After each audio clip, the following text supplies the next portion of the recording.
Ya, Assalamualaikum warahmatullahi wabarakatuh. Ya, sebelumnya izin perkenalkan diri, nama saya Muhammad Atorik. Saya salah satu mahasiswa di IKIP Siliwangi di Cimahi, deket itu apa? Unjani. Situ. Salam kenal, apa kabar hari ini? Alhamdulillah ya, semuanya baik. Nah, pada kesempatan kali ini tadi kan kalian sudah mengenai manajemen waktu, dan sekarang saya akan mencoba memberikan sebuah tips atau 7 kebiasaan yang mungkin insya Allah akan bermanfaat bagi kalian. Apalagi kalian kelas 9 nanti bahkan lanjut lagi ke jenjang yang lebih tinggi ya. Coba di next deh. Nah, ada yang tahu kebiasaan? Apa sih arti dari kebiasaan?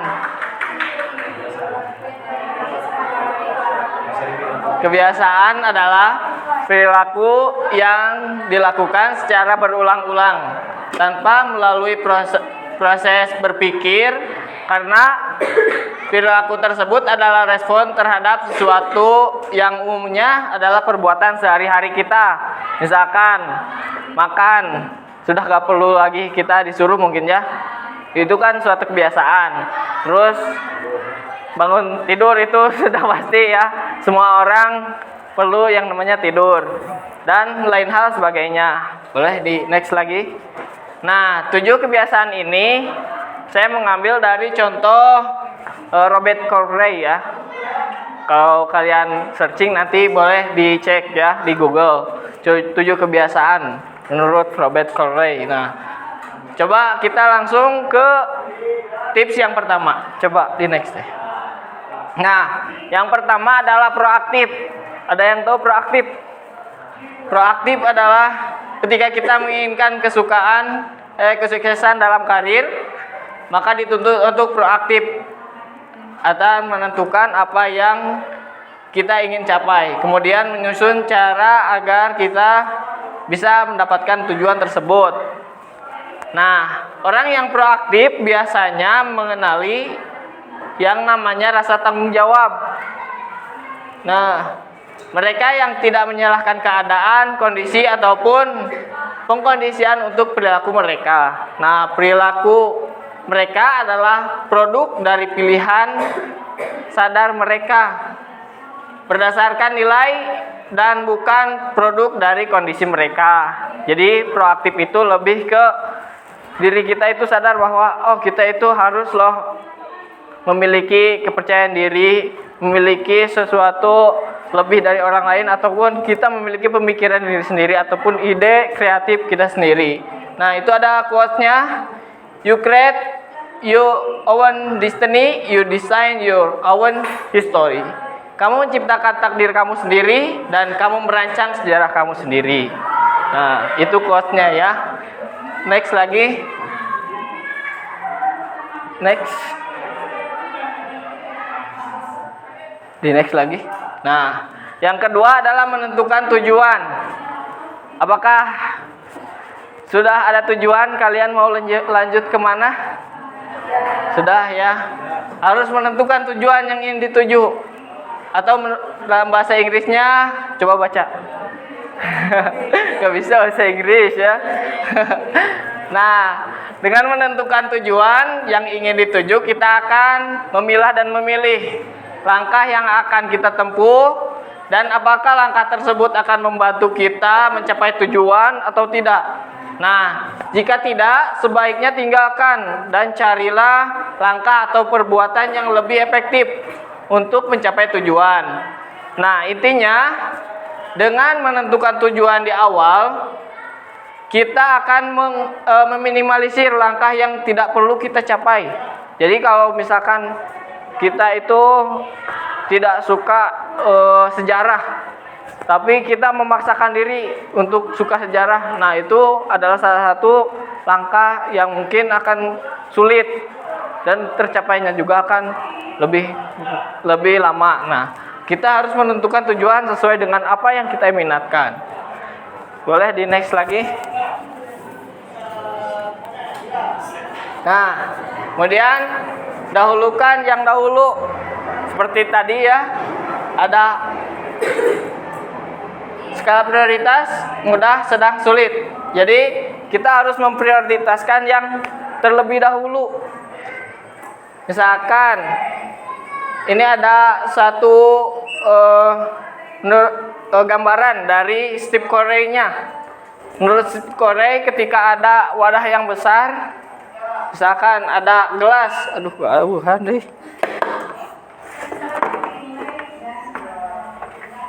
Nah, misalkan ada wadah yang besar, kemudian diisi dengan, di sini ada batu besar, batu kecil, dan juga kerikil. Kita harus mengisi sesuatu dengan yang besar dulu supaya muat dalam mengisinya. Keadaan mana keadaan itu teh? Ini mah di pranknya. Keadaan ya udah nggak apa-apa ya, ini gambarannya. Jadi kita kalau mengisi wadahnya itu supaya wadahnya terisi penuh, kita harus mengisi dengan sesuatu yang besar dulu atau yang mudah dulu kita masukkan. Kemudian kita masukkan batu-batu kecilnya supaya muat, dan yang terakhir kita masukkan batu-batu kerikilnya.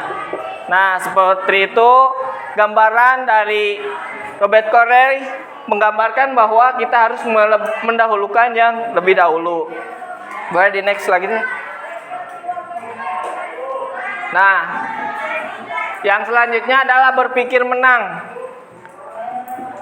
Kalau kalian pernah membaca buku yang namanya Berpikir dan Berjiwa Besar, nah, kalian harus dituntut untuk berpikir bahwa kalian sudah mencapai tujuan kalian. Pola pikir menang adalah pola pikir yang memperhatikan semua pihak, tidak hanya terhadap satu sisi ego. Nah, tapi memenangkan banyak ego. Kerangka pikiran memenangkan adalah kerangka pikiran dan hati yang terus-menerus mencari keuntungan bersama dalam semua interaksi manusia. Nah, hal ini menunjukkan dengan solusi menang-menang-menang, atau semua pihak merasa senang dengan keputusannya dan merasa terkait dengan rencana tindakannya. Nah, jadi contohnya ketika kita misalkan disuruh di SMA nanti ya, disuruh tugas, ada tugas kelompok.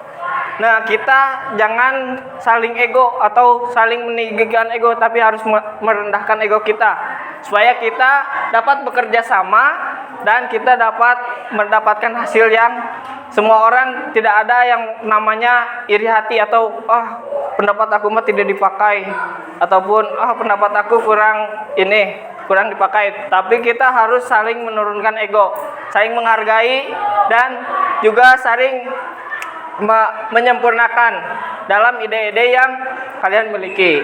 Nah, next deh. Nah, ini ya yang biasanya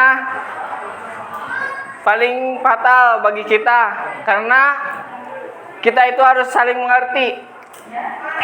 Berusaha mengerti terlebih dahulu, baru dimengerti. Ini ada kebiasaan buruk kita adalah menginginkan untuk dimengerti oleh orang lain. Jadi ego kita lebih tinggi daripada ego orang lain. Kita harusnya berusaha mengerti terlebih dahulu supaya teman-teman yang kalian nanti mungkinnya di SMA bisa mengerti kepada kalian. Jadi kita harus mengerti dulu orangnya, nanti orang itu akan bertimbang balik kepada kita. Next. Nah, ini ada ke-6 ya. Tips yang ke-6, sinergi. Nah, ada sinergi itu biasanya adalah untuk membangun sinergi didasarkan pada pemahaman yang sangat penting untuk bekerja sama tim. Jadi sama ya dengan yang tadi. yang berpikir dengan selalu menang. Nah, sinergi juga sama, dan kita akan memberikan ide-ide yang lebih beragam, membuka jalan solusi yang lebih kreatif dan menguntungkan. Jadi kalau adanya perbedaan pendapat, kita seharusnya saling memasukkan pendapat itu, kemudian nanti hasilnya kita simpulkan bagaimana yang lebih bagusnya. Nanti semua pendapatnya masuk, dan misalkan nanti ya kalian di SMA punya teman baru, kalian harus mengerti sikap mereka dan juga kalian harus bisa bekerja sama dengan mereka. Meskipun latar belakang mereka berbeda-beda, tapi kita tetap satu tujuan. Itulah Bhinneka Tunggal Ika ya.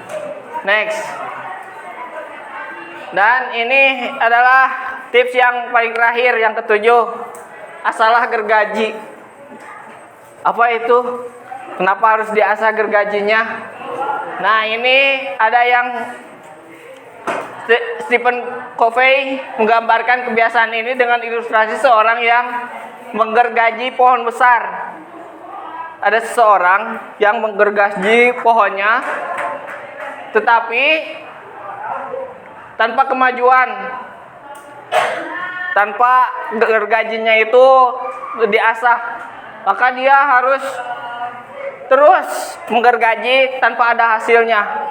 Tapi suatu ketika dia harus yang namanya mengasah terlebih dahulu. Nah, mengasah gergajinya misalkan ya ininya, maka akan lebih mudah dalam menebang pohonnya. Nah, ilustrasi dalam menggergaji ini, asalah gergaji ini adalah tentang liburan yang kita miliki, terus melakukan hal-hal yang menyenangkan. Jadi kalau kalian misalkan sudah merasa stres dengan tugas-tugas, sudah merasa putus asa lah, baru juga 1 tahun, tapi baru juga 1 tahun masuk SMK karena beda lingkungan, mungkin karena beda pertemanan dan lain hal sebagainya, kalian harus mengasah gergaji ini dengan tadi ya, liburan, menyenangkan hati, mengerjakan hobi, terus semua hal yang membantu kita mendapatkan kesegaran dan semangat baru dalam melakukan pekerjaan rutin kita. Nah, mungkin itu 7 tips. Next. 7 tips yang dapat saya sampaikan, semoga bermanfaat. Mohon maaf bila ada kesalahan. Wabillahi taufiq wal hidayah. Assalamualaikum warahmatullahi wabarakatuh.